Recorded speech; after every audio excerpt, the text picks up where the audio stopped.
Arab നാടുകളിലെ വാർത്തകളും വിശേഷങ്ങളുമായി അക്കരെ ആരംഭിക്കുന്നു.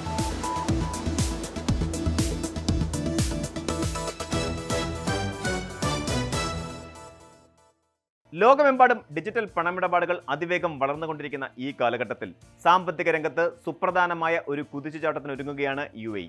രാജ്യത്തെ ബാങ്കുകളും ലൈസൻസ് ഉള്ള മറ്റ് ധനകാര്യ സ്ഥാപനങ്ങളും ഉപഭോക്താക്കൾക്കായി ജയ്വാൻ എന്ന പേരിൽ പുതിയൊരു ദേശീയ പേയ്മെന്റ് കാർഡ് വിതരണം ചെയ്യാൻ തുടങ്ങി എന്നത് വളരെ നിർണായകമായ ഒരു വാർത്തയാണ്. UAE വൈസ് പ്രസിഡന്റും ഉപപ്രധാനമന്ത്രിയും പ്രസിഡൻഷ്യൽ കോടതി ചെയർമാനും സെൻട്രൽ ബാങ്ക് ചെയർമാനുമായ Sheikh Mansoor bin Zayed Al Nahyan ഇതിന്റെ ഔദ്യോഗിക പ്രഖ്യാപനം നടത്തിക്കഴിഞ്ഞു. വിദേശ പേയ്മെന്റ് നെറ്റ്വർക്കുകളെ ആശ്രയിക്കുന്നത് കുറച്ച് രാജ്യത്തിന്റെ സാമ്പത്തിക പരമാധികാരം ഉറപ്പുവരുത്തുക എന്നതാണ് ഇതിലൂടെ സർക്കാർ ലക്ഷ്യമിടുന്നത്. വരും മാസങ്ങളിൽ ഘട്ടം ഘട്ടമായി എല്ലാവരിലേക്കും എത്തുന്ന ഈ പുതിയ പേയ്മെന്റ് സംവിധാനം UAEയിലെ സാമ്പത്തിക മേഖലയുടെ ഡിജിറ്റൽ പരിവർത്തനത്തിൽ ഒരു വലിയ നാഴികക്കല്ലാകുമെന്നാണ് സാമ്പത്തിക വിദഗ്ധർ വിലയിരുത്തുന്നത്. എന്നാൽ സാധാരണക്കാരായ ഉപഭോക്താക്കളെ, പ്രത്യേകിച്ച് ലക്ഷക്കണക്കിന് വരുന്ന മലയാളി പ്രവാസികളെ ഈ മാറ്റം എങ്ങനെയാണ് പ്രായോഗിക തലത്തിൽ ബാധിക്കാൻ പോകുന്നത് എന്നത് നാം കൃത്യമായി അറിഞ്ഞിരിക്കേണ്ടതുണ്ട്. UAE സെൻട്രൽ ബാങ്കിന്റെ പൂർണ്ണ ഉടമസ്ഥതയിലുള്ള ഉപസ്ഥാപനമായ അൽ ഇത്തിഹാദ് പേയ്മെന്റ് ആണ് ജയ്വാൻ കാർഡിന്റെ പ്രവർത്തനങ്ങൾക്ക് ചുക്കാൻ പിടിക്കുന്നത്. കാലങ്ങളായി നാം ഉപയോഗിക്കുന്ന വിസ, മാസ്റ്റർ കാർഡ് തുടങ്ങിയ ആഗോള പേയ്മെന്റ് ശൃംഖലകൾക്ക് പകരമായി പൂർണ്ണമായും UAEയിൽ തന്നെ നിയന്ത്രിക്കപ്പെടുന്ന ഒരു തദ്ദേശീയ പണമിടപാട് സംവിധാനമാണിത്. അന്താരാഷ്ട്ര നെറ്റ്വർക്കുകൾ ഉപയോഗിക്കുമ്പോൾ ഓരോ ഇടപാടുകളുടെയും വിവരങ്ങൾ വിദേശ നെറ്റ്വർക്കുകളിലെ സെർവറുകളിലൂടെയാണ് കടന്നു പോകുന്നത്. എന്നാൽ ജയ്വാൻ വരുന്നതോടെ ഇടപാടുകൾ വേഗത്തിലാക്കാനും പൗരന്മാരുടെയും പ്രവാസികളുടെയും വ്യക്തിഗത വിവരങ്ങൾ കൂടുതൽ സുരക്ഷിതമായി രാജ്യത്തിനകത്ത് തന്നെ സൂക്ഷിക്കാനും സാധിക്കും. സാമ്പത്തിക സ്വാശ്രയത്വം കൈവരിക്കുക എന്ന ലക്ഷ്യത്തോടെ ഇന്ത്യയിൽ വിജയകരമായി നടപ്പിലാക്കിയ നാഷണൽ പേയ്മെന്റ് കോർപ്പറേഷൻ ഓഫ് ഇന്ത്യയുടെ റൂപേ കാർഡുകൾക്ക് സമാനമായ ഒരു ആശയമാണ് ഇതെന്ന് പറയാം. വിവിധ ബാങ്കുകൾ അവരുടെ ഉപഭോക്താക്കൾക്കായി പല രൂപത്തിലാണ് ജയ്വാൻ കാർഡുകൾ പുറത്തിറക്കുന്നത്. ഉദാഹരണത്തിന് ഫസ്റ്റ് അബുദാബി ബാങ്ക് തങ്ങളുടെ അക്കൗണ്ട് ഉടമകൾക്കായി ജയ്വാൻ ഡെബിറ്റ് കാർഡുകൾ അവതരിപ്പിച്ചപ്പോൾ commercial bank of Dubai retail ഉപഭോക്താക്കൾക്കായി പ്രത്യേക പ്രീപെയ്ഡ് കാർഡുകളാണ് നൽകുന്നത്.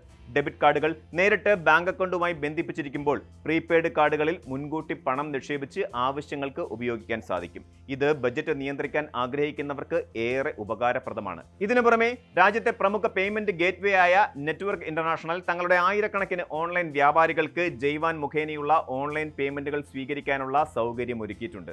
അതുകൊണ്ട് തന്നെ ഇ-കൊമേഴ്സ് പ്ലാറ്റ്ഫോമുകൾ, സൂപ്പർ മാർക്കറ്റുകളിലെ പോയിന്റ് ഓഫ് സെയിൽ ടെർമിനലുകൾ, ATMകൾ, സ്മാർട്ട് ഫോണുകളിലെ ഡിജിറ്റൽ വാലറ്റുകൾ എന്നിവയിലെല്ലാം ഈ കാർഡ് യാതൊരു തടസ്സവുമില്ലാതെ ഉപയോഗിക്കാൻ സാധിക്കും. UAEയിൽ വിവിധ തൊഴിലുകളിൽ ഏർപ്പെട്ടിരിക്കുന്ന മലയാളികൾ ഉൾപ്പെടെയുള്ള പ്രവാസികളെ സംബന്ധിച്ചിടത്തോളം ദൈനംദിന ജീവിതത്തിൽ വലിയ മാറ്റങ്ങൾ കൊണ്ടുവരാൻ ജയ്വാന് കഴിയും. ഇതിൽ ഏറ്റവും പ്രധാനപ്പെട്ട നേട്ടം ഇടപാടുകളുടെ ചെലവ് ഗണ്യമായി കുറയുന്നു എന്നതാണ്.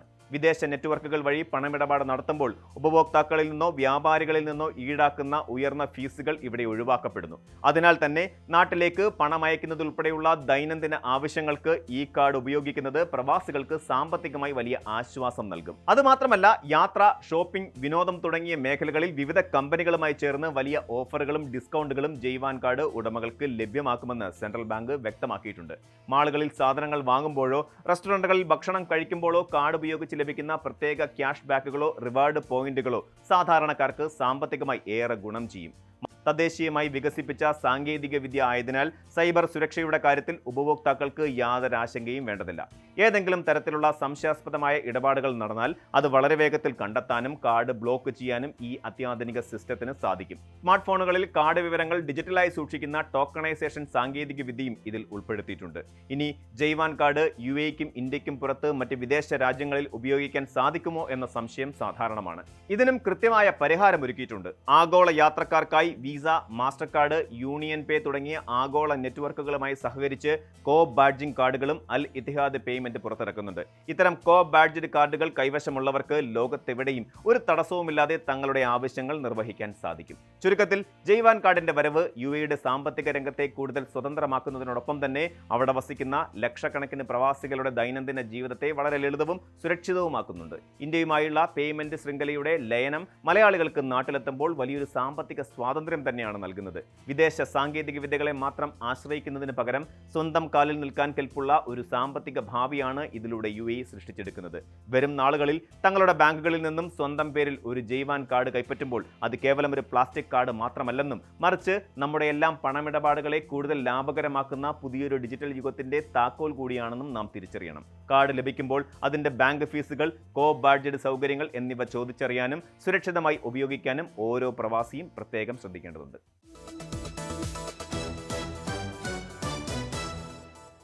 പശ്ചിമേഷ്യൻ മേഖലയെ മുഴുവൻ ഭീതിയിലാഴ്ത്തി ഇറാനും അമേരിക്കയ്ക്കുമിടയിലുള്ള സൈനിക പോരാട്ടം അത്യന്തം അപകടകരമായ തലത്തിലേക്ക് വഴിമാറിയിരിക്കുകയാണ്. കേവലം അതിർത്തികളിലോ തന്ത്രപ്രധാന സൈനിക കേന്ദ്രങ്ങളിലോ മാത്രം ഒതുങ്ങി നിന്നിരുന്ന സംഘർഷം ഇപ്പോൾ GCC രാജ്യങ്ങളിലെ ജനവാസ കേന്ദ്രങ്ങളിലേക്കും സഖ്യരാജ്യങ്ങളിലെ വിദേശ സൈനിക താവളങ്ങളിലേക്കും പടർന്നു പിടിച്ചിരിക്കുന്നു. സ്ഥിതിഗതികൾ ഇപ്പോൾ ഒരു പൂർണ്ണതോതിലുള്ള യുദ്ധമായി മാറിയിരിക്കുന്നു എന്ന് ഇറാൻ പ്രസിഡന്റ് മസൂദ് പെസഷ്കിയാൻ പരസ്യമായി പ്രഖ്യാപിച്ചതോടെ മേഖലയിലെ വൻ ശക്തികളും ആഗോള സമ്പദ് വ്യവസ്ഥയും ആശങ്കയുടെ നിഴലിലായി. US സൈനിക കേന്ദ്രങ്ങളെയും പശ്ചിമേഷ്യൻ സഖ്യരാഷ്ട്രങ്ങളെയും ലക്ഷ്യമിട്ട് Iran Islamic revolutionary guard corps നടത്തിയ തുടർച്ചയായ ഡ്രോൺ മിസൈൽ ആക്രമണങ്ങൾ ഗൾഫ് മേഖലയിലെ സമാധാന അന്തരീക്ഷത്തെ പാടെ തകർത്തിരിക്കുകയാണ്. അമേരിക്കയ്ക്കും അവരുടെ സഖ്യസേനകൾക്കും ബലവത്തായ താങ്ങായി പ്രവർത്തിക്കുന്ന കുവൈറ്റിലെയും ബഹ്റൈനിലെയും വ്യോമ നാവിക താവളങ്ങളെ ലക്ഷ്യമിട്ടാണ് ഇറാന്റെ ഒടുവിലത്തെ ആക്രമണ തരംഗങ്ങൾ അരങ്ങേറിയത്. കുവൈറ്റിലെ പ്രശസ്തമായ അലി അൽ സാലൈം വ്യോമത്താവളം, ക്യാമ്പ് ആരിഫ് ജാനിലെ ഹൈമാർസ് മിസൈൽ പ്രതിരോധ സംവിധാനങ്ങൾ എന്നിവയ്ക്ക് നേരെ ഇറാൻ വൻതോതിൽ ഉപരിതല മിസൈലുകൾ വർഷിച്ചതായി IRGC അവകാശപ്പെട്ടു. കുവൈറ്റിലെ ജനവാസ മേഖലകൾക്ക് സമീപം വരെ മിസൈൽ ഭീഷണി എത്തിയത് പ്രദേശവാസികളിൽ വലിയ ഭീതി പരത്തിയിട്ടുണ്ട്. തങ്ങളുടെ പരമാധികാരത്തിന്മേലുള്ള നഗ്നമായ ലംഘനമാണ് ഇറാൻ നടത്തുന്നതെന്നും അന്താരാഷ്ട്ര നിയമങ്ങളും ഐക്യരാഷ്ട്രസഭയുടെ സമാധാന നിബന്ധനകളും പൂർണ്ണമായും കാറ്റിൽ പറത്തിയാണ് ഈ ആക്രമണമെന്നും കുവൈറ്റ് വിദേശകാര്യ മന്ത്രാലയം രൂക്ഷമായി വിമർശിച്ചു. സമാനമായ രീതിയിൽ ബഹ്റൈനിലും ഇറാൻ ഡ്രോൺ മിസൈൽ ആക്രമണങ്ങൾ അഴിച്ചുവിടുകയാണ്. ബഹ്റൈനിലെ അൽ സഖീർ വ്യോമത്താവളം, സൽമാൻ തുറമുഖം, അമേരിക്കയുടെ 5ാം നാവികപ്പടയുടെ പ്രതിരോധ സംവിധാനങ്ങൾ, റഡാർ കേന്ദ്രങ്ങൾ എന്നിവ തകർത്തതായി ഇറാൻ മാധ്യമങ്ങൾ റിപ്പോർട്ട് ചെയ്തു. ബഹ്റൈൻ സിവിൽ ഏവിയേഷൻ മന്ത്രാലയത്തിന് കീഴിലുള്ള വ്യോമ ഗതാഗത നിയന്ത്രണ സംവിധാനത്തിന് നേരെ ഡ്രോൺ പതിച്ച് നാശനഷ്ടങ്ങൾ സംഭവിച്ചെങ്കിലും വിമാന സർവീസുകളെ അത് ബാധിച്ചിട്ടില്ലെന്നും വിമാനങ്ങൾ പതിവ് പോലെ സർവീസ് നടത്തുന്നുണ്ടെന്നും ബഹ്റൈൻ ഔദ്യോഗികമായി അറിയിച്ചു. ഇറാന്റെ ഈ കടന്നുകയറ്റത്തെയും ആക്രമണങ്ങളെയും ഖത്തറടക്കമുള്ള അയൽ രാജ്യങ്ങൾ ശക്തമായ ഭാഷയിൽ അപലപിക്കുകയും ബഹ്റൈനും കുവൈറ്റിനും പൂർണ്ണ പിന്തുണ പ്രഖ്യാപിക്കുകയും ചെയ്തിട്ടുണ്ട്. ലോകത്തെ ഏറ്റവും പ്രധാനപ്പെട്ട ഇന്ധന ഗതാഗത പാതയായ ഹോർമൂസ് കടലിടുക്ക് കേന്ദ്രീകരിച്ചാണ് നിലവിൽ ഏറ്റവും കടുപ്പമേറിയ നയതന്ത്ര പോരാട്ടം നടക്കുന്നത്. ഹോർമൂസ് വഴിയുള്ള കപ്പൽ ഗതാഗതം ഇനി സുരക്ഷിതമല്ലെന്നും തങ്ങളുടെ കടുത്ത നിയന്ത്രണങ്ങൾ ലംഘിച്ച് കടന്നുപോകാൻ ശ്രമിക്കുന്ന ഒരെണ്ണ കപ്പലിനെ പോലും അനുവദിക്കില്ലെന്നും ഇറാൻ പ്രഖ്യാപിച്ചു കഴിഞ്ഞു. ഇതിന് പിന്നാലെ ഉപരോധ ഉത്തരവുകൾ അനുസരിക്കാതെ കടന്നുപോകാൻ ശ്രമിച്ച 2 അന്താരാഷ്ട്ര എണ്ണക്കപ്പലുകളെ തടഞ്ഞു നിർത്തുകയും അവയ്ക്ക് നേരെ ആക്രമണം നടത്തി തീ പിടിപ്പിക്കുകയും ചെയ്തതായി IRGC അവകാശപ്പെട്ടു. ഒമാൻ തീരത്തിന് സമീപം ലിമയിൽ നിന്ന് 15 കിലോമീറ്റർ അകലെ വെച്ച് മറ്റൊരു ചരക്ക് കപ്പലിന് നേരെ അജ്ഞാത കോണിൽ നിന്ന് ആക്രമണമുണ്ടായതായി UK മാരിടൈം ട്രേഡ് ഓപ്പറേഷൻസും സ്ഥിരീകരിച്ചു. ഹോർമൂസിലൂടെയുള്ള ചരക്ക് നീക്കം പൂർണ്ണമായി തടസ്സപ്പെടുത്താനുള്ള ഇറാന്റെ ശ്രമങ്ങളെ ചെറുക്കാൻ അമേരിക്കൻ സൈന്യത്തിന്റെ സെൻട്രൽ കമാൻഡ് ശക്തമായ നാവിക അകമ്പടി ദൗത്യമാണ് നടത്തുന്നത്. മെയ് മാസം മുതൽ ഇതുവരെ 450 ദശലക്ഷം ബാരൽ ക്രൂഡ് ഓയിലുമായി പോയ 400ഓളം വാണിജ്യ കപ്പലുകൾക്ക് US യുദ്ധക്കപ്പലുകൾ സുരക്ഷിത പാതയൊരുക്കി നൽകി. എങ്കിലും ഭയം കാരണം ഹോർമൂസ് വഴി കടന്നുപോകുന്ന കപ്പലുകളുടെ എണ്ണത്തിൽ വൻ കുറവാണ് രേഖപ്പെടുത്തിയിരിക്കുന്നത്. കഴിഞ്ഞ ദിവസങ്ങളിൽ പ്രതിദിനം 7 കപ്പലുകൾ സഞ്ചരിച്ചിരുന്ന സ്ഥാനത്ത് നിലവിലത് കേവലം 4 കപ്പലുകളായി ചുരുങ്ങിയിട്ടുണ്ടെന്ന് അന്താരാഷ്ട്ര ഷിപ്പിംഗ് വിവരങ്ങൾ വ്യക്തമാക്കുന്നുണ്ട്. ഇത് ആഗോള വിപണിയിൽ എണ്ണവില $90 മുകളിലേക്ക് കുതിച്ചുയരാനും വൻ സാമ്പത്തിക പ്രകമ്പനങ്ങൾക്കും കാരണമാകുന്നുണ്ട്. ഇറാന്റെ ഭീഷണികളെയും ആക്രമണങ്ങളെയും പ്രതിരോധിക്കുന്നതിന്റെ ഭാഗമായി US കമാൻഡ് ഇറാന്റെ സൈനിക താവളങ്ങൾക്ക് നേരെ തുടർച്ചയായ 10ാം രാത്രിയിലും അതിശക്തമായ ബോംബാക്രമണം പൂർത്തിയാക്കി. ഇറാന്റെ കമാൻഡ് സെന്ററുകൾ, മിസൈൽ ഡ്രോൺ വിക്ഷേപണ തറകൾ, തീരദേശ റഡാർ സംവിധാനങ്ങൾ, കമ്മ്യൂണിക്കേഷൻ നെറ്റ്വർക്കുകൾ എന്നിവ ലക്ഷ്യമിട്ടാണ് US വ്യോമസേന പ്രഹരമേൽപ്പിച്ചത്. ഹോർമൂസ് കടലിടുക്കിലെ ഗതാഗത സ്വാതന്ത്ര്യം പുനഃസ്ഥാപിക്കുകയും വാണിജ്യ കപ്പലുകൾക്ക് നേരെയുള്ള ഭീഷണി പൂർണ്ണമായും നിർവീര്യമാക്കുകയുമാണ് തങ്ങളുടെ ലക്ഷ്യമെന്ന് US പ്രതിരോധ വക്താക്കൾ വ്യക്തമാക്കുന്നുണ്ട്. മേഖലയിലെ യുദ്ധസമാനമായ അന്തരീക്ഷം സങ്കീർണമായതിനെ തുടർന്ന് അമേരിക്കൻ സ്റ്റേറ്റ് ഡിപ്പാർട്ട്മെന്റ് തങ്ങളുടെ പൗരന്മാർക്കായി ലോകവ്യാപകമായി ജാഗ്രതാ നിർദ്ദേശം പുറപ്പെടുവിച്ചിട്ടുണ്ട്. ഗൾഫ് നാടുകളിലും പശ്ചിമേഷ്യയിലും മാത്രമല്ല ലോകത്തെവിടെയുമുള്ള US നയതന്ത്ര കാര്യാലയങ്ങൾക്കും അമേരിക്കൻ പൗരന്മാർക്കും നേരെ ഭീകരാക്രമണങ്ങൾക്ക് സാധ്യതയുണ്ടെന്ന് US മുന്നറിയിപ്പ് നൽകുന്നു. സംഘർഷ സാധ്യത മുൻനിർത്തി എയർ ഫ്രാൻസ് അടക്കമുള്ള പ്രമുഖ അന്താരാഷ്ട്ര വിമാന കമ്പനികൾ ദുബായ്, റിയാദ്, ബെയ്റൂട്ട് എന്നിവിടങ്ങളിലേക്കുള്ള സർവീസുകൾ താൽക്കാലികമായി റദ്ദാക്കുകയോ നിർത്തിവെക്കുകയോ ചെയ്തിട്ടുണ്ട്.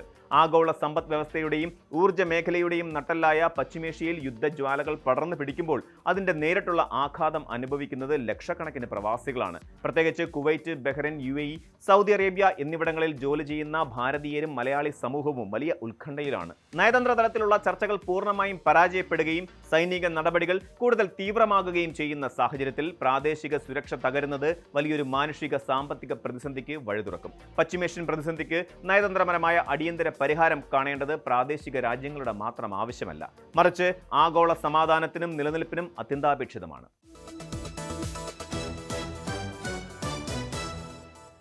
പ്രവാസ ലോകത്തേക്ക് ആദ്യമായി വിമാനം കയറുമ്പോൾ ഓരോരുത്തരുടെയും മനസ്സിൽ ഒരുപാട് പ്രതീക്ഷകളും സ്വപ്നങ്ങളുമൊക്കെയാകും ഉണ്ടാകുക. എന്നാൽ പുതിയ രാജ്യത്തെ നിയമങ്ങളെക്കുറിച്ചും അവിടെ പാലിക്കേണ്ട ചില അടിസ്ഥാന കാര്യങ്ങളെക്കുറിച്ചും പലർക്കും വലിയ ധാരണയുണ്ടാകാറില്ല. ഇത്തരത്തിലുള്ള അറിവില്ലായ്മ മുതലെടുത്ത് പലരും തട്ടിപ്പുകൾക്ക് ഇരയാകാറുമുണ്ട്. പ്രത്യേകിച്ചും UAE പോലെയുള്ള രാജ്യങ്ങളിൽ ജീവിക്കുമ്പോൾ ഏറ്റവും പ്രധാനപ്പെട്ട രേഖയായ എമിറേറ്റ്സ് ID കൈകാര്യം ചെയ്യുന്നതിൽ വരുത്തുന്ന ചെറിയൊരു പിഴവ് പോലും വലിയ സാമ്പത്തിക ബാധ്യതകളിലേക്കാകും നമ്മെ നയിക്കുക. ദുബായിൽ ജോലി ചെയ്യുന്ന അച്ചുദേവ് റിയാസ് എന്ന യുവതി പങ്കുവച്ച സ്വന്തം അനുഭവമാണ് ഇപ്പോൾ പ്രവാസികൾക്കിടയിൽ വലിയ ചർച്ചയാകുന്നത്. അച്ചുവിൻ്റെ ഈ അനുഭവം ഓരോ പുതിയ പ്രവാസിക്കും വലിയൊരു പാഠമാണ് ശരിക്കും. വർഷങ്ങൾക്ക് മുൻപ് ദുബായിലെത്തിയ ആദ്യ നാളുകളിലാണ് അച്ചുദേവിന് ഈ ദുരനുഭവം ഉണ്ടാകുന്നത്. UAEയിലെ നിയമങ്ങളെക്കുറിച്ചോ സ്വന്തം പേരിലുള്ള എമിറേറ്റ്സ് ID മറ്റൊരാൾക്ക് ഉപയോഗിക്കാൻ നൽകിയാലുള്ള ഭവിഷ്യത്തുകളെക്കുറിച്ചോ അന്ന് അവർക്ക് യാതൊരുവിധ അറിവും ഉണ്ടായിരുന്നില്ല. ആ സമയത്താണ് അപരിചിതനായ ഒരാൾ ഒരു സഹായം അഭ്യർത്ഥിച്ച് അച്ചുവിനെ സമീപിക്കുന്നത്. താൻ പുതുതായി മാറിയ ഫ്ളാറ്റിലേക്ക് ഒരു ഇന്റർനെറ്റ് കണക്ഷൻ എടുക്കണമെന്നും അതിനായി അച്ചുവിൻ്റെ എമിറേറ്റ്സ് ID ഒന്ന് ഉപയോഗിക്കാൻ അനുവദിക്കണമെന്നും അയാൾ ആവശ്യപ്പെട്ടു. ഒരാളെ സഹായിക്കുന്നതിൽ തെറ്റില്ലല്ലോ എന്ന ചിന്തയിൽ യാതൊരു സംശയവുമില്ലാതെ അച്ചു തൻ്റെ ID വിവരങ്ങൾ നൽകുകയും ഇന്റർനെറ്റ് കണക്ഷനായി സൈൻ ഇൻ ചെയ്ത് കൊടുക്കുകയും ചെയ്തു. പിന്നീട് ജോലി മാറ്റവുമായി ബന്ധപ്പെട്ട് അച്ചു ആ സ്ഥലം വിട്ട് മാറേണ്ടി വന്നപ്പോൾ ഇന്റർനെറ്റ് കണക്ഷന്റെ കാര്യം ചോദിച്ചെങ്കിലും താൻ ആ ഫ്ളാറ്റ് മാറിയെന്നും കണക്ഷൻ ക്ലോസ് ചെയ്തെന്നുമായിരുന്നു അയാളുടെ മറുപടി. ആ വാക്ക് വിശ്വസിച്ച് അച്ചു ആ സംഭവം അവിടെ വെച്ചങ്ങനെ മറന്നു. കൃത്യം 3 വർഷങ്ങൾക്ക് ശേഷം അച്ചുദേവ് തന്റെ സ്വന്തം ആവശ്യത്തിനായി എമിറേറ്റ്സ് ID ഉപയോഗിച്ച് പുതിയൊരു സിം കാർഡ് എടുത്തു. ആ സിം കാർഡിന്റെ ടെലികോം സർവീസ് പ്രൊവൈഡറുടെ ആപ്ലിക്കേഷൻ ഫോണിൽ ഇൻസ്റ്റാൾ ചെയ്ത് ഓപ്പൺ ചെയ്തപ്പോഴാണ് അച്ചു ശരിക്കും ഞെട്ടിയത്. ആപ്പിലെ പേ ബിൽസ് എന്ന സെക്ഷനിൽ 1797 ദിർഹം, അതായത് ഏകദേശം 40,000 ഇന്ത്യൻ രൂപയോളം വരും, ഡ്യൂ എമൗണ്ടായി കിടക്കുന്നുണ്ട്. ജീവിതത്തിൽ ആദ്യമായി ഈ ആപ്പ് ഉപയോഗിക്കുന്ന തനിക്ക് എങ്ങനെ ഇത്രയും വലിയൊരു ബിൽ വന്നു എന്നറിയാതെ അച്ചു ഉടൻ തന്നെ കസ്റ്റമർ കെയറുമായി ബന്ധപ്പെട്ടു. അപ്പോഴാണ് അവർ ആ സത്യം തിരിച്ചറിയുന്നത്. അത് സിം കാർഡിന്റെ ബില്ലായിരുന്നില്ല, മറിച്ച് വർഷങ്ങൾക്ക് മുൻപ് മറ്റൊരാളെ സഹായിക്കാൻ സ്വന്തം ID നൽകിയെടുത്ത ആ ഹോം ഇന്റർനെറ്റ് കണക്ഷന്റെ കുടിശ്ശികയായിരുന്നു. അയാൾ പറഞ്ഞതുപോലെ ആ കണക്ഷൻ ക്ലോസ് ചെയ്തിരുന്നില്ല. ബില്ലടയ്ക്കാതെ വന്നപ്പോൾ കമ്പനി തന്നെ കണക്ഷൻ വിച്ഛേദിച്ചതായിരുന്നു. അതിന്റെ പെൻഡിംഗ് തുക നാളുകൾ കഴിയുന്തോറും വർദ്ധിച്ച് വലിയൊരു ബാധ്യതയായി അച്ചുവിന്റെ IDക്ക് കീഴിൽ അങ്ങനെ കിടക്കുകയായിരുന്നു. സത്യം മനസ്സിലാക്കിയ അച്ചു ഉടൻ തന്നെ അന്ന് സഹായം ചോദിച്ച വ്യക്തിയെ ഫോണിൽ ബന്ധപ്പെട്ടു.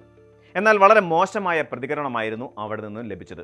ആദ്യം അച്ചുവിനെ അറിയില്ലെന്ന് പറഞ്ഞ ആരോപണ വിധേയൻ പിന്നീട് സംസാരിച്ച് കാര്യങ്ങൾ വ്യക്തമാക്കിയപ്പോൾ ഞാൻ ആ കാര്യം മറന്നുപോയി എന്ന് വളരെ നിസ്സാരമായി മറുപടി നൽകി. ബിൽ കുടിശ്ശികയെക്കുറിച്ചും അത് അടച്ചു തീർക്കണമെന്നും ആവശ്യപ്പെട്ടപ്പോൾ ആളുടെ മട്ടുമാറി. 3 വർഷത്തെ ഇടവേളയ്ക്ക് ശേഷം ഉയർന്നു വന്ന സാമ്പത്തിക ആരോപണത്തിൽ രൂക്ഷമായ പ്രതികരണവുമായാണ് ആരോപണ വിധേയൻ വന്നത്. ഇത്രയും കാലം കഴിഞ്ഞ് പെട്ടെന്ന് ഇങ്ങനെ ഒരു കഥയുമായി വന്നതിന് പിന്നിൽ തന്നിൽ നിന്ന് പണം തട്ടാനുള്ള തന്ത്രമാണോ എന്നയാൾ കടുത്ത സംശയത്തോടെ ചോദിച്ചു. തന്നെ പറ്റിച്ച് പണം തട്ടിയെടുക്കാൻ വേണ്ടി പറയുന്ന കള്ളമല്ല ഇതെന്ന് വിശ്വസിക്കാൻ എന്താണ് തെളിവ് എന്നതായിരുന്നു ആളുടെ പ്രധാന ചോദ്യം. സഹായിക്കാൻ പോയി ഒടുവിൽ തട്ടിപ്പുകാരി എന്ന വിളിപ്പേരും കേൾക്കേണ്ടി വന്നതോടെ അച്ചു ആകെ തകർന്നുപോയി. ഈ സാഹചര്യത്തിൽ ആർക്കെതിരെയും പരാതി നൽകാൻ അച്ചുവിന് കഴിയില്ലായിരുന്നു. കാരണം UAE നിയമപ്രകാരം ഒരു എമിറേറ്റ്സ് ID ഉപയോഗിച്ച് നടക്കുന്ന ഏതിടപാടിനും പൂർണ്ണ ഉത്തരവാദിത്തം ആ ID ഉടമയ്ക്ക് മാത്രമാണ്. സ്വന്തം ID വിവരങ്ങൾ മറ്റൊരാൾക്ക് കൈമാറുന്നത് തന്നെ നിയമവിരുദ്ധമാണ്. ഈ അറിവില്ലായ്മ തൻ്റെ മാത്രം തെറ്റാണെന്ന് മനസ്സിലാക്കിയ അച്ചു ഒടുവിൽ താൻ കഷ്ടപ്പെട്ട് അധ്വാനിച്ചുണ്ടാക്കിയ പണത്തിൽ നിന്നും ആ 1800 ദിർഹം അടച്ചു തീർക്കുകയായിരുന്നു. ഇതൊരു സ്വാർത്ഥതയായി കാണരുത്, മറിച്ച് നമ്മളെ തന്നെ സുരക്ഷിതരാക്കുന്നതിൻ്റെ ഭാഗമാണെന്ന് അച്ചു തൻ്റെ വീഡിയോയിലൂടെ പ്രവാസികളോട് പറയുകയാണ്. ഹായ്, എൻ്റെ എമിറേറ്റ്സ് ID വെച്ച് ഞാൻ ഒരാളെ സഹായിച്ചിട്ട് പണി വാങ്ങിച്ച കാര്യം പറയാനാണ് ഇന്ന് വന്നത്. ഇത് എന്തിനാണെന്ന് വെച്ചാൽ പുതിയതായിട്ട് വരുന്ന ആരെങ്കിലും ഉണ്ടെങ്കിൽ, ഇപ്പോൾ എമിറേറ്റ്സ് ID കിട്ടിയ ആരെങ്കിലും ഉണ്ടെങ്കിൽ അതിനെക്കുറിച്ച് ധാരണയില്ലാത്തവരാണെന്നുണ്ടെങ്കിൽ അത് അവർക്ക് ഉപകരിക്കട്ടെ എന്ന് കരുതിയിട്ടാണ്. ഞാൻ ഇവിടെ വന്ന് എനിക്ക് എമിറേറ്റ്സ് ID കിട്ടുന്ന സമയത്ത് എനിക്കതിനെക്കുറിച്ച് കൂടുതൽ അറിവൊന്നുമില്ല. അത് ആർക്കും കൊടുക്കരുതെന്നോ അത് വെച്ചിട്ട് ആരെയും സഹായിക്കരുതെന്നോ അങ്ങനൊന്നും എനിക്കറിയില്ലായിരുന്നു. എന്നോട് ഒരാൾ സഹായം ചോദിച്ചു. അവരുടെ പുതിയ ഫ്ലാറ്റിലേക്ക് ഇൻ്റർനെറ്റ് എടുക്കാനാണ് എന്നും പറഞ്ഞിട്ട് സഹായം ചോദിച്ചു. ഞാനത് കൊടുത്തു. ഞാൻ സൈൻ ഇൻ ചെയ്തു. അത് കഴിഞ്ഞിട്ട് ഞാൻ ആ സ്ഥലം വിട്ടിട്ട് പോരാൻ തുടങ്ങിയപ്പോഴത്തേനും അവരവരുടെ ഫ്ലാറ്റ് വിട്ടിട്ടുണ്ടായിരുന്നു. ഞാൻ ഇതിനെ പറ്റിയിട്ട് ചോദിച്ചപ്പം അത് ഓൾറെഡി ക്ലോസ് ചെയ്തെന്ന് പറഞ്ഞു. ഒരു 3 വർഷത്തിന് ശേഷം ഞാൻ എൻ്റെ ID വെച്ച് എനിക്കൊരു സിം എടുത്തു. എന്നിട്ട് ആ സിമ്മിൻ്റെ ആപ്ലിക്കേഷൻ എൻ്റെ ഫോണിൽ ഞാനാണെങ്കിൽ ഓപ്പൺ ആക്കി. അപ്പോൾ അതിൽ പേ ബിൽസ് എന്നും പറഞ്ഞിട്ട് കണ്ടു. ഡ്യൂ എമൗണ്ട് ഒരു 1800 ദിർഹംസിന് അടുപ്പിച്ച് വരും. 1797 ആയിരുന്നു. അപ്പോൾ അത് കണ്ടിട്ട് എനിക്ക് ഭയങ്കര ഷോക്കായി. ഞാൻ അവിടെ കോൺടാക്ട് ചെയ്തു. അപ്പോൾ അവർ പറയണത് അത് ഞാൻ ഉപയോഗിച്ചതാണ്. അപ്പോൾ ഞാൻ പറഞ്ഞു, ഞാനിപ്പോൾ ആദ്യമായിട്ടാണ് ഇതിൻ്റെ അകത്ത് സിം എടുക്കണത് പോലും, പിന്നെ എങ്ങനെയാണ് ഞാൻ ഉപയോഗിക്കണതെന്ന് ചോദിച്ചു. അപ്പോൾ പറഞ്ഞു അത് സിമ്മിൻ്റെതല്ല, ഹോം ഇൻ്റർനെറ്റ് ആണെന്ന് പറഞ്ഞു. അപ്പോഴാണ് എനിക്ക് ഓർമ്മ വന്നത് ആ ഒരു സംഭവം. അങ്ങനെ ഞാൻ അവരെ കോൺടാക്ട് ചെയ്തു കേട്ടോ. കോണ്ടാക്ട് ചെയ്ത് കഴിഞ്ഞപ്പോൾ അവർക്ക് എന്നെ അറിയില്ലെന്നായിരുന്നു ആദ്യം പറഞ്ഞത്. പിന്നെ സംസാരിച്ച് ഇതാക്കി വന്നു കഴിഞ്ഞപ്പോഴത്തേനും പറഞ്ഞു, അത് ഞാൻ പെട്ടെന്ന് മറന്നു പോയതാ. പിന്നെ ഞാൻ പറഞ്ഞു ഇന്ന പോലൊരു കാര്യമുണ്ട്. പറഞ്ഞു പിന്നെ ഈ 3 വർഷം കഴിഞ്ഞിട്ടല്ലേ അങ്ങനെ ഒരു കാര്യം. ഞാൻ പറഞ്ഞു നിങ്ങളത് അടച്ചിട്ടില്ല. നിങ്ങളത് അടയ്ക്കാതെ ഓട്ടോമാറ്റിക്കായിട്ട് അവരത് കട്ട് ചെയ്തതാണ്. അപ്പോൾ പെൻഡിങ് ബില്ലാണ്.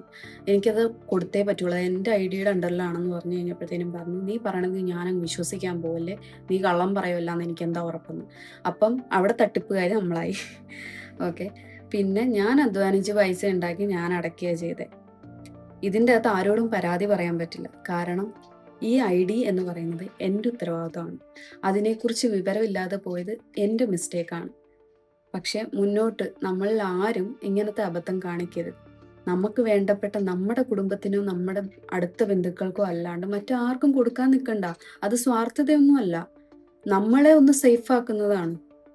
അത് നിങ്ങൾക്ക് ദോഷം ചെയ്യില്ല, നല്ലതേ ചെയ്യുള്ളൂ. Thank you. നമ്മുടെ കുടുംബാംഗങ്ങൾക്കോ ഏറ്റവും അടുത്ത ബന്ധുക്കൾക്കോ അല്ലാതെ സുഹൃത്തുക്കളോ സഹപ്രവർത്തകരോ ആകട്ടെ മറ്റാർക്കും ഒരിക്കലും നമ്മുടെ എമിറേറ്റ്സ് ഐഡിയോ രേഖകളോ നൽകരുത്. UAE പോലുള്ള രാജ്യങ്ങളിൽ എമിറേറ്റ്സ് ഐഡി എന്നത് വെറുമൊരു തിരിച്ചറിയൽ കാർഡ് മാത്രമല്ല, അതൊരു ഡിജിറ്റൽ ഒപ്പും നിങ്ങളുടെ സാമ്പത്തിക നിയമ സുരക്ഷയുടെ താക്കോലുമാണ്. മറ്റൊരാളുടെ ബാധ്യതകൾ നിങ്ങളുടെ തലയിൽ വീഴാതിരിക്കാൻ ഈ യുവതിയുടെ അനുഭവം ഓരോ പ്രവാസിക്കും ഒരു പാഠമാകട്ടെ. മുൻകരുതലുകൾ എടുക്കുക, സുരക്ഷിതരായിരിക്കുക.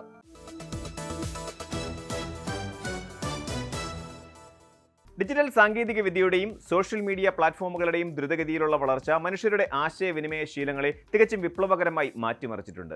കയ്യിലുള്ള സ്മാർട്ട് ഫോണിലൂടെ ചുറ്റും കാണുന്നതും കേൾക്കുന്നതുമായ ഏത് ദൃശ്യവും നിമിഷനേരം കൊണ്ട് ലോകത്തിന് മുന്നിൽ എത്തിക്കാൻ ഇന്ന് ഏതൊരാൾക്കും സാധിക്കും. എന്നാൽ അശ്രദ്ധമായി കൈവിട്ടു പോകുന്ന ഇത്തരമൊരു പോസ്റ്റോ അല്ലെങ്കിൽ ഒരു വീഡിയോ ഷെയറോ വലിയൊരു നിയമക്കുരുക്കിലേക്കും ആയുഷ്കാലത്തെ അധ്വാനമില്ലാതാക്കുന്ന ശിക്ഷാ നടപടികളിലേക്കും വഴിതുറന്നേക്കാമെന്ന കടുത്ത ഓർമ്മപ്പെടുത്തലുമായി ഒമാൻ പബ്ലിക് പ്രോസിക്യൂഷൻ രംഗത്തെത്തിയിരിക്കുകയാണ്. മറ്റുള്ളവരുടെ സ്വകാര്യ ചിത്രങ്ങൾ, വീഡിയോകൾ, ശബ്ദരേഖകൾ, വ്യക്തിഗത വിവരങ്ങൾ എന്നിവ അവരുടെ പൂർണ്ണമായ അനുമതിയില്ലാതെ പകർത്തുന്നതും സോഷ്യൽ മീഡിയയിലോ ഡിജിറ്റൽ മാധ്യമങ്ങളിലോ പ്രചരിപ്പിക്കുന്നതും കർശനമായി നിരോധിച്ചുകൊണ്ട് രാജ്യം പുതിയൊരു സൈബർ മുന്നറിയിപ്പ് പുറപ്പെടുവിച്ചു. സൈബർ കുറ്റകൃത്യങ്ങൾ തടയുന്നതിനുള്ള ഒമാന്റെ പുതിയ നിയമപ്രകാരം ഇത്തരം പ്രവൃത്തികളിൽ ഏർപ്പെടുന്നവർക്ക് 3 വർഷം വരെ തടവും 5000 ഒമാനി റിയാൽ, അതായത് ഏകദേശം 12.5 ലക്ഷത്തോളം ഇന്ത്യൻ രൂപ വരെ പിഴയുമാണ് ശിക്ഷ വിധിച്ചിരിക്കുന്നത്. ഒമാനിൽ നിലവിൽ വന്ന റോയൽ ഡിക്രി നമ്പർ 61/2026 പ്രകാരമുള്ള സൈബർ കുറ്റകൃത്യ നിരോധന നിയമത്തിലെ ആർട്ടിക്കിൾ 36 ഡിജിറ്റൽ സ്വകാര്യതയെക്കുറിച്ചുള്ള വ്യക്തമായ വ്യവസ്ഥകൾ ഉൾപ്പെടുത്തിയിരിക്കുന്നത്. സാധാരണക്കാർ കരുതുന്നത് പോലെ കേവലം അപകീർത്തികരമായ വ്യാജ വാർത്തകൾ പ്രചരിപ്പിക്കുന്നത് മാത്രമല്ല ഇവിടെ കുറ്റകരമാകുന്നത്. ഒരാളുടെ വ്യക്തിപരമായോ കുടുംബപരമായോ ഉള്ള സ്വകാര്യതയെ ലംഘിക്കുന്ന രീതിയിൽ ചിത്രങ്ങൾ എടുക്കുക, രഹസ്യമായി ഫോൺ സംഭാഷണങ്ങൾ റെക്കോർഡ് ചെയ്യുക, അവ മറ്റുള്ളവർക്ക് അയച്ചു നൽകുക, തത്സമയം സംപ്രേഷണം ചെയ്യുക, ഫോണിൽ പകർത്തി സൂക്ഷിക്കുക തുടങ്ങിയവയെല്ലാം നിയമവിരുദ്ധമാണ്. ഏറ്റവും ശ്രദ്ധേയമായ കാര്യം, പ്രചരിപ്പിക്കുന്ന ദൃശ്യമോ വിവരമോ 100% സത്യസന്ധവും യാഥാർത്ഥ്യവുമാണെങ്കിൽ പോലും അത് മറ്റൊരാൾക്ക് ദോഷം വരുത്താനോ വ്യക്തിഹത്യ നടത്താനോ ഉള്ള ഉദ്ദേശത്തോടെയാണെങ്കിൽ കടുത്ത നിയമ നടപടി നേരിടേണ്ടി വരുമെന്നതാണ്. ഇതിനു പുറമെ റോഡപകടങ്ങളിൽ പെടുന്നവരുടെയോ ദുരന്ത ബാധിതരുടെയോ പരിക്കേൽക്കുന്നവരുടെയോ ചിത്രങ്ങൾ അവരുടെ ബന്ധുക്കളുടെയോ അവരുടെയോ അനുമതിയില്ലാതെ എടുക്കുന്നതും സോഷ്യൽ മീഡിയയിൽ പങ്കുവയ്ക്കുന്നതും ഈ നിയമത്തിന്റെ പരിധിയിൽ വരുന്ന ഗുരുതര കുറ്റമാണ്. ഒമാനിലുള്ള ലക്ഷക്കണക്കിന് പ്രവാസി മലയാളികളെ സംബന്ധിച്ചിടത്തോളം ഈ പുതിയ ബോധവൽക്കരണ സന്ദേശം തികച്ചും ഗൗരവത്തോടെ കാണേണ്ട ഒന്നാണ്. നാട്ടിലും ഗൾഫിലുമുള്ള മലയാളികൾക്കിടയിൽ പൊതുവെയുള്ള ചില സോഷ്യൽ മീഡിയ ശീലങ്ങൾ നമ്മെ അറിയാതെ തന്നെ ഒമാനിൽ വലിയ ക്രിമിനൽ കേസുകളിലേക്ക് നയിച്ചേക്കാം. ഉദാഹരണത്തിന്, ഒമാനിലെ പ്രധാന ഹൈവേകളിലോ പൊതുസ്ഥലങ്ങളിലോ ഉണ്ടാകുന്ന വാഹനാപകടങ്ങൾ, തർക്കങ്ങൾ എന്നിവ ഫോണിൽ പകർത്തി ഫേസ്ബുക്ക് ലൈവ് ഇടുക, വാട്സാപ്പ് ഗ്രൂപ്പുകളിൽ പ്രചരിപ്പിക്കുക, സ്വന്തം സ്ഥാപനത്തിലെ ജീവനക്കാരുടെയോ സഹപ്രവർത്തകരുടെയോ തമാശ വീഡിയോകൾ അവരുടെ വ്യക്തമായ സമ്മതമില്ലാതെ യൂട്യൂബിലോ ഇൻസ്റ്റാഗ്രാം റീലുകളിലോ പങ്കുവയ്ക്കുക എന്നിവ പലരുടെയും സ്ഥിരം ശീലമാണ്. കൂടാതെ തൊഴിൽപരമായ തർക്കങ്ങളിലോ സാമ്പത്തിക ഇടപാടുകളിലോ തെളിവുണ്ടാക്കുക എന്ന വ്യാജേന സ്വകാര്യ ഫോൺ സംഭാഷണങ്ങൾ അവരുടെ അനുമതിയില്ലാതെ റെക്കോർഡ് ചെയ്ത് മൂന്നാമതൊരാൾക്ക് അയച്ചു കൊടുക്കുന്നതും സൈബർ കുറ്റകൃത്യമായി മാറും. തമാശയ്ക്കോ അല്ലെങ്കിൽ വാർത്തകൾ ആദ്യം അറിയിക്കാനുള്ള ആവേശത്തിലോ ചെയ്യുന്ന ഇത്തരം കൊച്ചു കാര്യങ്ങൾ പോലും ജോലി നഷ്ടപ്പെടുന്നതിനും ജയിൽ ശിക്ഷയ്ക്കും വൻതുക പിഴ അടയ്ക്കുന്നതിനും കാരണമാകാം. ഒമാനിലെ പുതിയ സൈബർ നിയമം കുട്ടികൾക്കും ഗാർഹിക തൊഴിലാളികൾക്കും വലിയ രീതിയിലുള്ള നിയമപരമായ സംരക്ഷണം നൽകുന്നുണ്ട്. 15 വയസ്സിന് താഴെയുള്ള കുട്ടികളെയും വീട്ടുജോലിക്കാരെയും പ്രതികൂലമായോ നിഷേധാത്മകപരമായോ ചിത്രീകരിക്കുന്ന രീതിയിൽ മാധ്യമ ഉള്ളടക്കമാക്കുന്നത് കടുത്ത കുറ്റകൃത്യമായി കണക്കാക്കും. ബ്ലോഗർമാരും സോഷ്യൽ മീഡിയ ഇൻഫ്ലുവൻസർമാരും തങ്ങളുടെ കണ്ടന്റുകൾക്ക് വേണ്ടി ഇവരെ അനുമതിയില്ലാതെ ക്യാമറയ്ക്ക് മുന്നിൽ എത്തിക്കുന്നത് ഇനി മുതൽ വലിയ വിനയാകും. അതുപോലെ തന്നെ നിർമ്മിത ബുദ്ധിയോ അല്ലെങ്കിൽ മറ്റ് അത്യാധുനിക എഡിറ്റിംഗ് ആപ്പുകളോ ഉപയോഗിച്ച് ഒരാളുടെ ചിത്രങ്ങളോ ശബ്ദമോ ദൃശ്യമോ തിരുത്തൽ വരുത്തി പ്രചരിപ്പിക്കുന്നതും വികൃതമാക്കുന്നതും ശിക്ഷാർഹമാണ്. വ്യക്തിഗത സ്വകാര്യത ഉറപ്പാക്കുന്നതിന്റെ ഭാഗമായി ഒരാളുടെ അനുമതിയില്ലാതെ അവരുടെ ഭൗമശാസ്ത്രപരമായ ലൊക്കേഷൻ ട്രാക്ക് ചെയ്യുന്നതും ആ വിവരങ്ങൾ കൈമാറുന്നതും നിയമം വഴി കർശനമായി നിരോധിച്ചിട്ടുണ്ട്. UAE ഉൾപ്പെടെയുള്ള മറ്റ് ഗൾഫ് രാജ്യങ്ങളിൽ നിന്ന് വാരാന്ത്യങ്ങളിലോ സലാല ഖരീഫ് സീസണിലോ ഒമാനിലേക്ക് യാത്ര ചെയ്യുന്ന വിനോദസഞ്ചാരികളും ബിസിനസ് ആവശ്യങ്ങൾക്കായി എത്തുന്നവരും ഈ നിർദ്ദേശങ്ങൾ പ്രത്യേകം ഓർമ്മിക്കേണ്ടതുണ്ട്. ഒരു രാജ്യത്തെ നിയമങ്ങൾ അവിടെ ജീവിക്കുന്ന പൗരന്മാർക്കും താമസക്കാർക്കും മാത്രമല്ല, താൽക്കാലികമായി എത്തുന്ന സന്ദർശകർക്കും ഒരുപോലെ ബാധകമാണ്. വിനോദസഞ്ചാര കേന്ദ്രങ്ങളിൽ വെച്ച് അനായാസമായി ചിത്രങ്ങൾ പകർത്തുകയും യൂട്യൂബ് വ്ലോഗുകൾ ചെയ്യുകയും ചെയ്യുമ്പോൾ പശ്ചാത്തലത്തിൽ ഉൾപ്പെടുന്ന പ്രാദേശികവാസികളുടെയോ മറ്റ് വ്യക്തികളുടെയോ സ്വകാര്യതയെ മാനിച്ചു വേണം ക്യാമറകൾ ചലിപ്പിക്കാൻ. വിദേശികളാണെന്നോ അല്ലെങ്കിൽ ഒമാനിലെ ഡിജിറ്റൽ സ്വകാര്യതാ നിയമങ്ങളെക്കുറിച്ച് അറിവില്ലായിരുന്നുവെന്നോ ഉള്ള വാദങ്ങൾ വിചാരണ വേളയിൽ ഒഴിവാക്കപ്പെടില്ല.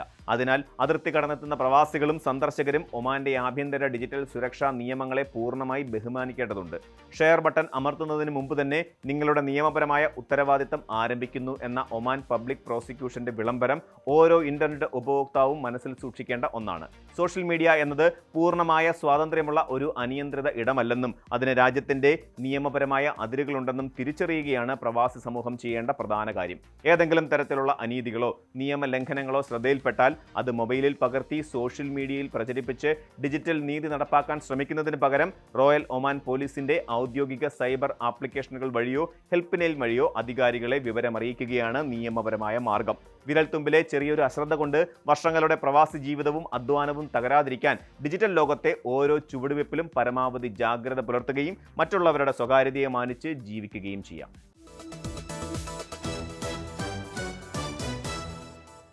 പശ്ചിമേഷ്യ വീണ്ടും ഒരു വൻ പോരാട്ടത്തിന്റെ അരികിൽ എത്തി നിൽക്കുമ്പോൾ മേഖലയിലെ സാമ്പത്തിക സാമൂഹിക ക്രമങ്ങളെയാകെ തകിടം മറിക്കുന്ന പ്രസ്താവനകളും മുന്നറിയിപ്പുകളുമാണ് ടെഹ്റാനിൽ നിന്നും ഇപ്പോൾ പുറത്തുവരുന്നത്. അമേരിക്കൻ സൈനിക താവളങ്ങളെ ലക്ഷ്യമിട്ട് വ്യോമാക്രമണങ്ങൾ മാത്രം നടത്തിയിരുന്ന ഇറാൻ ഇനി കുവൈറ്റിലേക്ക് നേരിട്ട് കരസേനാ നീക്കം നടത്താനും US സൈനികരെ ബന്ദികളാക്കാനും പദ്ധതിയിടുന്നുവെന്ന റിപ്പോർട്ടുകൾ അന്താരാഷ്ട്ര തലത്തിൽ വലിയ നടുക്കമാണ് സൃഷ്ടിച്ചിരിക്കുന്നത്. ഏതാണ്ട് 5 മാസം പിന്നിടുന്ന US ഇറാൻ സംഘർഷം ഗൾഫ് നാടുകളിലേക്ക് കൂടുതൽ ശക്തമായി വ്യാപിപ്പിക്കുന്നതിന്റെ സൂചനകൾ പുറത്തു വരുമ്പോൾ അത് ഏറ്റവും കൂടുതൽ ഭയപ്പെടുത്തുന്നത് കുവൈറ്റ് ഉൾപ്പെടെയുള്ള ഗൾഫ് രാജ്യങ്ങളിൽ കഴിയുന്ന ലക്ഷക്കണക്കിന് പ്രവാസികളെയാണ്. പ്രത്യേകിച്ച് ഈ മേഖലയിലെ തൊഴിൽ രംഗത്തും നിർമ്മാണ സേവന മേഖലകളിലും സജീവമായി നിലകൊള്ളുന്ന മലയാളികൾ ഉൾപ്പെടെയുള്ള ഇന്ത്യൻ സമൂഹത്തിന് ഈ യുദ്ധഭീഷണി വലിയൊരു മാനസിക സാമ്പത്തിക ആഘാതമായി മാറുകയാണ്. കുവൈറ്റിൽ സ്ഥിതി ചെയ്യുന്ന പ്രമുഖ അമേരിക്കൻ സൈനിക താവളങ്ങളായ ക്യാമ്പ് ബ്യൂറിംഗ്, ക്യാമ്പ് ആരിഫ് ജാൻ, അലി അൽ സേലം എയർബേസ് എന്നിവയ്ക്ക് നേരെ ഇതിനോടകം തന്നെ ഡ്രോൺ മിസൈൽ ആക്രമണങ്ങൾ ഉണ്ടായിട്ടുണ്ട്. എന്നാൽ കേവലം വ്യോമാക്രമണങ്ങൾക്കപ്പുറം ഇവയ്ക്ക് നേരെ ഒരു കരസേന അധിനിവേശം നടത്തുന്നതിനെ കുറിച്ചുള്ള ചർച്ചകൾ ഇറാനിൽ സജീവമാണെന്നാണ് പ്രമുഖ ഇറാനിയൻ രാഷ്ട്രീയ നിരീക്ഷകനായ മെഹ്ദി ഖനാലിസാദെയുടെയും മുൻ വിദേശകാര്യമന്ത്രിയും നിലവിലെ പാർലമെന്റ് അംഗവുമായ മനോജ് ചെഹൻ മെത്താക്കിയുടെയും വെളിപ്പെടുത്തലുകൾ വ്യക്തമാക്കുന്നത്. 100ഓളം അമേരിക്കൻ സൈനികരെ തടവുകാരായി പിടിച്ച് ഇറാന്റെ മണ്ണിലേക്ക് മാറ്റുന്ന തരത്തിലുള്ള അടിയന്തര നീക്കങ്ങൾ ഉണ്ടായേക്കാമെന്നാണ് അവർ നൽകുന്ന സൂചന. തങ്ങൾക്ക് നേരെ US നടത്തുന്ന ആക്രമണങ്ങൾ അവസാനിപ്പിച്ചിട്ടില്ലെങ്കിൽ അടിയന്തര തിരിച്ചടി എന്നോണം അടുത്ത ഘട്ട പോരാട്ടത്തിലേക്ക് കടക്കുമെന്നാണ് ഇവരുടെ താക്കീത്. അമേരിക്കൻ ആക്രമണങ്ങൾ തുടർന്നാൽ ഗൾഫ് മേഖലയിലെ മറ്റ് തലസ്ഥാന നഗരങ്ങളും സുരക്ഷിതമായിരിക്കില്ലെന്ന കടുത്ത മുന്നറിയിപ്പും ഇറാനിയൻ പ്രതിനിധികൾ നൽകുന്നുണ്ട്. ടെഹ്റാൻ അല്ല, മറിച്ച് Doha, Manama, Abu Dhabi, Kuwait city തുടങ്ങിയ നഗരങ്ങളാണ് ആളുകളെ ഒഴിപ്പിക്കേണ്ടി വരികയെന്നതാണ് ഖനാലിസാദെ ഓർമ്മിപ്പിക്കുന്നത്. ഇറാന്റെ മണ്ണിലേക്ക് അമേരിക്കൻ സഹായത്തോടെ ഏതെങ്കിലും രാജ്യം അധിനിവേശത്തിന് തുനിഞ്ഞാൽ ആ രാജ്യത്തെയും ശത്രുപക്ഷത്തായി കണക്കാക്കി നേരിടുമെന്നാണ് ഇറാൻ ഗ്രൗണ്ട് ഫോഴ്സ് അറിയിച്ചിരിക്കുന്നത്. ഈ വെളിപ്പെടുത്തലുകൾ ഔദ്യോഗിക സൈനിക ഉത്തരവുകളായി പ്രഖ്യാപിക്കപ്പെട്ടിട്ടില്ലെങ്കിലും ഇറാന്റെ നയതന്ത്ര ചർച്ചകളിൽ ഇത്തരമൊരു ഭീഷണി രൂപീകരിക്കപ്പെടുന്നത് പശ്ചിമേഷ്യയെ ഒന്നാകെ യുദ്ധഭീതിയുടെ മുനമ്പിലാക്കിയിരിക്കുകയാണ്.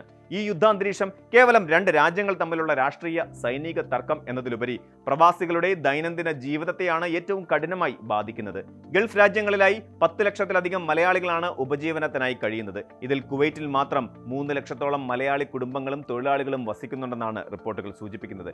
പ്രദേശത്തെ അമേരിക്കൻ സൈനിക താവളങ്ങൾക്ക് സമീപം സ്ഥിതി ചെയ്യുന്ന ജനവാസ മേഖലകളിലും പ്രധാന നഗരങ്ങളിലുമാണ് ഇവരിൽ ഭൂരിഭാഗവും ജോലി ചെയ്യുന്നതും താമസിക്കുന്നതും. വ്യോമാക്രമണങ്ങളുടെയോ കരസേനാ നീക്കങ്ങളുടെയോ ഫലമായി പ്രദേശത്തുണ്ടാകുന്ന സുരക്ഷാ ഭീഷണികൾ പ്രവാസി മലയാളികളുടെ ജീവനും സ്വത്തിനും നേരിട്ടുള്ള ആശങ്കയായി മാറുകയാണ്. തൊഴിൽ രംഗത്തെ കടുത്ത അനിശ്ചിതത്വമാണ് പ്രവാസികൾ നേരിടുന്ന മറ്റൊരു പ്രധാന വെല്ലുവിളി. സംഘർഷം ശക്തിപ്പെടുന്നതോടെ വ്യോമയാനം, വിനോദസഞ്ചാരം, ചില്ലറ വ്യാപാരം, IT, നിർമ്മാണ മേഖലകൾ എന്നിവ മന്ദഗതിയിലേക്ക് നീങ്ങുകയാണ്. പ്രധാനപ്പെട്ട പല കമ്പനികളും പുതിയ നിയമനങ്ങൾ നിർത്തിവെക്കുകയും നിലവിലുള്ള ജീവനക്കാരുടെ ശമ്പളം വെട്ടിക്കുറയ്ക്കുകയും ചെയ്യുന്ന അവസ്ഥ സംജാതമായിട്ടുണ്ട്.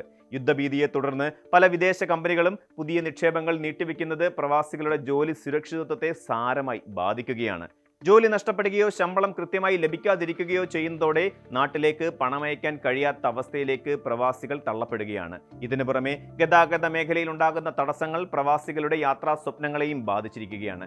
യുദ്ധ സാഹചര്യം കണക്കിലെടുത്ത് കുവൈറ്റ് വിമാനത്താവളത്തിന്റെ പ്രവർത്തനം താൽക്കാലികമായി നിർത്തിവെക്കേണ്ടി വരുന്നതും വിമാനങ്ങൾ വഴിതിരിച്ചു വിടുന്നതും പതിവായി മാറുകയാണ്. ഇത് അവധിക്ക് നാട്ടിലേക്ക് വരാൻ ആഗ്രഹിക്കുന്ന പ്രവാസികൾക്കും നാട്ടിൽ നിന്ന് തൊഴിലിടങ്ങളിലേക്ക് തിരികെ മടങ്ങേണ്ടവർക്കും വലിയ ദുരിതമാണ് സൃഷ്ടിക്കുന്നത്. വിമാന ചാർജ് വർധനവും സർവീസുകളുടെ അനിശ്ചിതത്വവും പ്രവാസി കുടുംബങ്ങളെ വലിയ മാനസിക സമ്മർദ്ദത്തിലാക്കുന്നുണ്ട്. വായ്പകളും ക്രെഡിറ്റ് കാർഡ് കുടിശ്ശികകളും തിരിച്ചടയ്ക്കാൻ സാധിക്കാതെ വരുന്നതോടെ പലരുടെയും കുടുംബ ബജറ്റുകൾ താളം തെറ്റുന്ന അവസ്ഥയിലാണ്. ഇറാനും അമേരിക്കയും തമ്മിലുള്ള സംഘർഷം ഒരു പൂർണ്ണമായ യുദ്ധത്തിലേക്ക് വഴിമാറാതിരിക്കട്ടെ എന്നാണ് ലോകമെമ്പാടുമുള്ള സമാധാനകാംക്ഷികളും പ്രവാസി സമൂഹവും ആഗ്രഹിക്കുന്നത്. സൈനിക താവളങ്ങളെയും വാഗ്വാദങ്ങളെയും കേന്ദ്രീകരിച്ച് രൂപപ്പെടുന്ന ഈ യുദ്ധമേഘങ്ങൾ എത്രയും വേഗം ഒഴിഞ്ഞു പോകേണ്ടത് പ്രദേശത്തെ ദശലക്ഷക്കണക്കിന് മനുഷ്യരുടെ ജീവനും പ്രത്യാശയ്ക്കും വളരെ അത്യാവശ്യമാണ്. സമാധാനം പുനഃസ്ഥാപിക്കപ്പെടുന്നതിലൂടെ മാത്രമേ ഗൾഫ് നാടുകളുടെ സമൃദ്ധിയും പ്രവാസികളുടെ സുരക്ഷിതമായ ഭാവിയും ഉറപ്പുവരുത്താൻ സാധിക്കുകയുള്ളൂ. കൂടുതൽ വാർത്തകൾക്ക് news 18 Keralam YouTube channel subscribe ചെയ്യുക.